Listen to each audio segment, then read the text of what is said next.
Assalamualaikum warahmatullahi wabarakatuh. Waalaikumsalam warahmatullahi wabarakatuh. Alhamdulillahirabbil alamin. Allahumma shalli ala sayyidina Muhammad wa ala ali sayyidina Muhammad. Sedulur beriman, alhamdulillah di kesempatan petang ini saya dan juga para jamaah di sini ada Pak Tung, ada Pak Hang, dan yang paling spesial di sebelah kiri saya ada guru kita ya, Ustaz Dani. Assalamualaikum Ustaz. Waalaikumsalam warahmatullahi wabarakatuh. Dan beliau tidak seorang diri, bersama keluarga di sana tuh ya. Ada Bunda Wulan, ada Mbak Cindy, ada Mas Piko yang insya Allah baru saja resmilah gitu ya. Baik, tapi tidak membicarakan tentang Mas Piko sekarang. Alhamdulillah baru saja kita perjalanan dari kota Mekah menuju ke sini Madinah. Dan bedanya umroh kali ini Samawi itu tidak hanya naik bis tapi juga naik kereta tercepat ya. Karena keretanya baru satu dan langsung tidur, itu masalahnya. Jadi tahu menahu. Oke, Ustaz. Menurut pendapat Ustaz nih, perjalanan kita dari Mekah ke Madinah dengan kereta, kira-kira apa hikmah di balik itu? Alhamdulillah perjalanan jadi lebih cepat ya. Singkat ya, dari berangkat jam 4:30, insya Allah ya, kayaknya 4:30 ada tadi ya. Betul. Kemudian sampai di sini jam 7, lebih 10 menit lah 10 ya. menit, betul. Itu menurut saya itu singkat yang biasanya 7-8 jam, iya, betul. 6-7-8 antara itulah 7 lah ya. Di 7 jam ini sekitar berapa? 2,5 jam lah. Alhamdulillah itu istilahnya ngirit tenaga, jadi kita tidak capek di jalan, Ustadz ya. Masya Allah ya. Insya Allah tidak capek di jalan. Jadi kalau kita mau beribadah selanjutnya tenaga itu masih insya Allah masih kuat lah. Masih kuat ya. Masih kuat lah. Ya insya Allah seperti itu ya. Cuma ada perbedaan kereta yang saya naikin. Kereta tadi apa namanya keretanya ya Ustaz? Al-Haramain ya, kayak parfum. Saya punya parfum mereknya Al-Haramain ya, punya.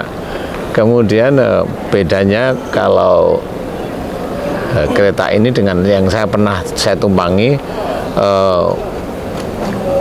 kereta peluru atau bullet train itu yang di Jepang ya, Shinkansen istilahnya itu lebih kencang lagi Ustaz. Lebih kencang. Karena dari tadi saya memperhatikan ya, lebih kencang dan tidak bersuara. Kalau ini saya masih dengar suara. Cek. Kalau Shinkansen itu kayak, kalau mobil itu Mercy Ustaz. Allahu Akbar. Mercy. Atau kalau boleh saya cerita, Maybach lah istilahnya. Mercy tapi ya Maybach. Yes. Yang enak sekali.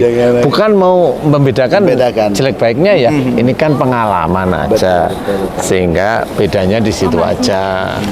Kemudian yang lain saya kira tetap sama. Kecepatan saya berpikir kalau kecepatan yang di kereta Mekah Madinah ini bisa aja dikurangi, bisa aja, tapi saya nggak tahu. Tapi intinya saya tidak bilang berisik, tapi masih terdengar di telinga saya itu suara roda, belokan gerbong, itu menurut saya ya. Saya bukan ahli kereta, yang ahli kereta itu ini ahli kereta ini. Karena ini yang pembuatnya kan. Ini ya, dulu kan Pak Hanggoro itu kan termasuk dirut KCIC. Apa Pak? KCIC, betul ya Pak Hanggoro. Nanti sedulur beriman bisa cari KCIC. Pak Hanggoro itu pernah jadi dirut di KCIC itu ya. Di KCIC itu. Nah, itu tahu persis. Jadi KCIC itu kereta cepat Jakarta ya. Jurusan Jakarta Bandung ya Pak ya. Nah itu suaranya mirip Shinkansen Pak. Suara kecepatannya enggak terdengar. Ya, suara Pak.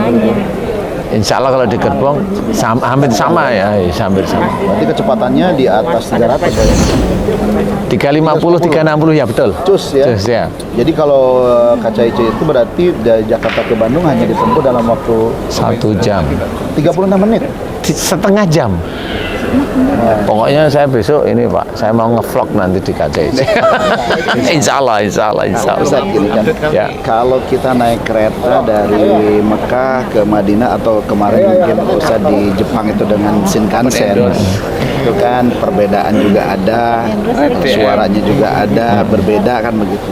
Apakah ini juga bisa dikatakanlah begitu, digambarkan bahwa orang-orang yang beriman dan bertakwa kepada Allah kan begitu, nanti pada saat mereka naik sirat kan katanya di dalam beberapa riwayat ada yang merayap gitu kan, ada yang seperti kilat, ada yang kucul kan begitu. Nah, kira-kira gimana tuh? Kalau saya itu berpikirnya malah ringan Ustadz. Siap. Sirat yang diceritakan itu, kalau saya melihat dari beberapa ayat Quran yang berhubungan dengan akhirat, itu kan Allah itu di dalam menghitung atau menghisap seseorang itu sangatlah cepat. Masya Allah. Sangatlah cepat, dan di situ dijelaskan orang yang kafir langsung masuk neraka. Orang lulus langsung, udah nggak pakai. Kalau kita ceritakan syirat itu, menurut saya enggak nih kayaknya kayak gitu. Baik. Kalau orang yang menerima buku pakai tangan kiri, nah itu kan ditulis diceritakan. Betul. Jadi ada yang menerima buku tangan kanan sambil tersenyum. Kalau sambil tangan kiri, aduh ini kelakuan saya. Udah ketahuan. Tiketnya sudah ketahuan. Jadi menurut saya kalau sudah ketahuan gitu, dia pasti nanti kalau udah dihisap itu sudah jelas. Bagus mana sampai apa namanya? Baik dan buruk itu sudah jelas. Nah, di situ kalau buruk dia langsung masuk neraka. Sudah nggak ada namanya merambat itu. Nanti kalau dia merambat, yang di belakang ngebut gimana? Nabrak pasti ya. Jadinya justru kalau kita mau pakai akal logikanya seperti itu. Kalau saya enggak, kalau saya melihat dari beberapa ayat dalam Quran yang berhubungan dengan akhirat itu sangat cepat perhitungan Allah. Jadi kalau memang ini sudah kelihatan dia nerima dengan buku ini di tangan ini, dia langsung masuk neraka. Seperti itu. Nah, nanti di neraka mereka itu saling tuduh karena dulu dia bilang itu imam saya ya Allah kan gitu. Allah Akbar. Saya minta dia disiksa lebih pedih daripada saya karena dia menjerumuskan saya kan gitu. Ada dalam Quran seperti itu. Nah, karena apa? Karena di dunianya sama. Imam-imamnya inilah yang mengajari dia itu untuk tidak sujud kepada Allah Ta'ala, untuk hanya patuh kepada perintahnya. Perintah yang mana ini? Bisa aja karena jabatannya, dia hanya manut perintah. Karena apa? Karena dia menginginkan uangnya lebih. Kalau sekarang jabatan itu apa? Nah ini yang baru cerita orang pajak ini, menurut ceritanya itu ini kan baru digonjang-ganjing. Nah ini sama. Jadi ini baru di Pelekoto. Yang di Pelekoto itu betul-betul dilihat oleh Menteri Keuangan. Nah, itu sama. Dia mau yang mana? Tapi ini orang Islam loh ya. Betul. Saya tidak menceritakan dia Muslim atau dia tidak Muslim. Saya tidak menceritakan itu. Umpamanya dia seorang Muslim dan dia jabatan dia itu menjadi Tuhannya, sehingga dia tidak lapor pajak juga ada, uangnya disimpan di deposit box umpamanya, atau uangnya disimpan dengan nama anime yang lain. Maksudnya nama-nama yang lain. Aneh lah yang aneh. Nama orang lain samaran yang iya, yang ATM-nya sama buka tabungannya dia yang bawa. Umpamanya saya begini loh, saya pinjam KTP-nya Ustadz, saya bikin ATM sama buku tabungan. Nah, nanti kalau ada yang masuk kerjasama dengan perusahaan tertentu, ini umpamanya dia harusnya menurut negara pajak itu bayarnya umpamanya 40 miliar umpamanya. Nah, ditulis bayarnya cukup 15 miliar. Kemudian saya dapat 15 miliar, kamu dapat 10 miliar. Jadi aman seperti itu. Nah, ini kan kong kali kong ini pasti ada. Nah, ini sama. Nanti disitulah dia saling tolong menolong di dalam keburukan, pasti sama-sama nanti masuk neraka. Kan seperti itu, Ustaz. Kalau dia menuhankan jabatannya, menuhankan pimpinan. Kalau saya tidak ditolong oleh bapak ini, saya nggak bisa punya rumah kayak begini. Nah, ini nanti salah satunya begitu. Sama seperti umpamanya seorang yang mengajarkan ajaran Islam, tapi dia salah ngajar dan dipakai oleh banyak jamaah, ya dia nanti bertanggung jawab di akhirat. Tidak bisa untuk main-main. Nah, disinilah yang nanti di dalam Quran itu diceritakan mereka akan saling meminta pada Allah Ta'ala agar dihukum, dikasih apa namanya hukuman yang bukan setimpal, minta lebih lagi, dilebihin lagi, jadi gitu. Jadi seperti itu, Ustaz. Nah, sama naik kereta ini bagi orang-orang yang imannya kuat kepada Allah, dijaga hanya kepada Allah kita menyembah, kemudian dijaga iman kepada malaikat. Kita tahu ada malaikat raqib, ayo kita selalu berbuat baik. Kita tahu ada atid, jangan berbuat jelek. Kan gitu, ini kan iman kan gitu. Iman kepada Rasul, ayo berakhlak baik seperti Rasul. Itu tiketnya. Oh, itu tiketnya. Kan gitu. Supaya seperti Shinkansen atau lebih kalau bisa. Seperti kilat. Itu dia langsung seperti itu. Nah, ini kurang lebihnya seperti itu. Jadi tiket sama seperti naik tadi. Kalau momennya naik sepeda motor, nah itu yang naik sepeda motor. Tapi kan yang ungklu-ungklu, bukan kita nyala-nyalain ya, insya Allah ya, seperti itu. Oke, sedulur beriman. Jadi ternyata benar saja. Jadi ketika tiketnya buruk, ya masuk nerakanya juga cepat seperti Maghrib juga kan gitu. Iya benar. Tapi ketika kita beramal baik, berarti Maghrib naik masuk surganya pun cepat juga. Jadi berimbang sebetulnya. Tinggal kita memilih mau yang mana. Golongan yang kanan atau golongan yang kiri kan begitu. Maka berbuat baiklah yang banyak. Iya, Ustaz. Itulah Rasulullah. Benar. Satu aja hadis Nabi yang sering diperdengarkan oleh teman-teman dakwah ya. Itu apa, Ustaz? La taghdab walakal jannah. Itu hadis itu sungguh luar biasa, sedikit tetapi sulit. Jangan marah bagimu surga. Kan gitu Ustaz ya. Kalau marah ya udah. Apa Ustaz? Selain surga apa? Nah, itu orang-orang muslim kita ini, saya bilang kita itu, saya nggak mau menyalahkan. Paling sulit yang Ustaz tadi cerita, paling sulit untuk bagaimana caranya tidak marah itu kan sulit ya kalau ada persoalan-persoalan. Kan sulit itu. Nah, di titik itulah ujian dari Allah Ta'ala sebenarnya.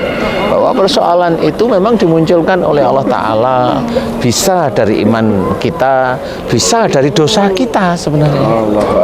Cuma kebanyakan orang muslim itu maunya lancar. Makanya dia pergi ke dukun, pergi ke kiai dalam hal tertentu agar usahanya lancar. Dia pikir itu Allah bisa disogok dengan bacaan, atau dengan pisang, atau dengan menyan, atau dengan ini. Nggak bisa. Nah, itu salah satunya Ustaz. La taghdab walakal jannah. Aduh. Jadi coba tanya nih, sedulur nih, sebelah kanan saya ini ada dua nih. Kira-kira bagaimana nih pendapat la taghdab walakal jannah? Gimana nih? Coba paham. Ya ini Balik, Pak. Ya. seperti kata Pak Ustadz tadi, singkat, aplikasinya susah. Tapi memang itu target perjuangan yang harus dijalankan. Kita harus mengaplikasikan kehidupan sehari-hari itu. Supaya tidak marah. Tidak marah. Kita tahu sifatnya siapa. Kira-kira hari ini ada marah nggak dalam perjalanan ini? Alhamdulillah, insya Allah tidak.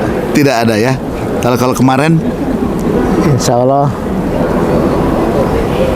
marah kenapa saya salah gitu. gitu ya. Bukan marah itu. Bukan marah itu, Pak. Ya. Nyesal. Itu hanya Nyesal ya. salah. Oke. Ya itu kebodohan saya. Baik. Berarti ternyata aplikasi La taghdab walakal jannah itu hanya sebatas kayaknya kita baru bisa berucap. Berjuangannya sangat berat ya. Betul. Itu butuh istiqomah itu. Berarti andaikan saat kita marah kemudian meninggal, Gimana tuh Pak kira-kira? Su'ul khotimah ya. Nah, Oke guys, ini di sebelah kanan saya lagi ini ada Pak Tung nih. Pak Tung gimana nih? Kira-kira nih. Tadi guru kita udah bilang, udah kalau mau masuk surga itu satu aja dah, gitu lah, tagdo walakal jannah. Nah, kan Pak Tung nih kesini sama keluarga nih. Iya. Kira-kira gimana nih selama umroh nih? Ya masih marah aja. Karena itu memang hal yang paling sulit untuk kita jaga ya, kadang-kadang karena kekakuan, karena ego, bukan hanya yang kemarin saja ya, tapi yang saya rasakan itu yang lalu-lalu. Ini yang untuk saya pribadi ya. Iya. Itu kan akumulasi sebenarnya, karena kita dulu sering dikasih tahu sama orang tua melawan, dikasih tahu orang tua itu kita tidak mau dengar nasihat beliau. Iya. Akhirnya seperti itu, terbawa itu seolah-olah itu yang benar. Akhirnya itu yang menjadi salah dan dosa di hadapan Allah. Ya memang kemarin ada sedikit ya. sedikit ya gitulah Ustaz. Kelas ya. Berarti dalam perjalanan umroh pun ternyata kita sangat sulit juga ya untuk menghilangkan karena menjaga iman itu memang kan iman itu juga harus dijaga kan. Harus dijaga tuh. Yang penting kan kita ikhtiar ya. Mudah-mudahan menuju pada kebaikan itu kan memang mungkin agak sulit. Oke, seluruh beriman, statement closing dari guru kita ya tentang perjalanan ini. Ustaz, mohon izin kalau dikaitkan dengan perjalanan akhirat, gimana tuh Ustaz ya? Iya, perjalanan akhirat itu tidak sama dengan perjalanan kereta. Itu hanya sekedar kiasan. Kiasan, betul. Kalau perjalanan akhirat itu contoh, kita duduk di sini nih Ustaz. Siap. Ada orang yang mandang kita, laki-laki, dipandang sekali dua kali kita itu risih, bisa aja itu marah. Nah, itu ujian. Allahu Akbar. Itu ujian dari mana? Ada pada waktu kita duduk, ada seorang wanita cantik melihat kita. Kita lihat dia senyum. Kita lihat dia senyum. Kita lihat dia senyum. Ujian apa? Sama ujian. Sama ujiannya. Sama ujian. Sama ujiannya. Makanya di sini ujian itu setiap saat. Baik. Ya, Baik. duduk kita juga nanti ada ujian, berdiri kita ada ujian, berjalan ada ujian, dan banyak sekali ujian. Inilah yang harus kita selesaikan tahap demi tahap dengan melalui syariat. Nah, insya Allah mudah-mudahan kalau kita paham bahwa ujian itu selalu setiap detik itu ada di kita, ayo kita kerjakan atau ayo kita selesaikan dengan syariat agama kita. Nah, mudah-mudahan kalau itu lulus, disitulah grade kita mulai naik. Nah, itu nanti tiket ke akhiratnya yang jelas. Termasuk salah satunya la taqta walakal jannah. Kalau itu urusannya dengan marah, tapi kalau dengan urusannya dengan sesuatu yang menyenangkan, digoda wanita umpamanya, Iya.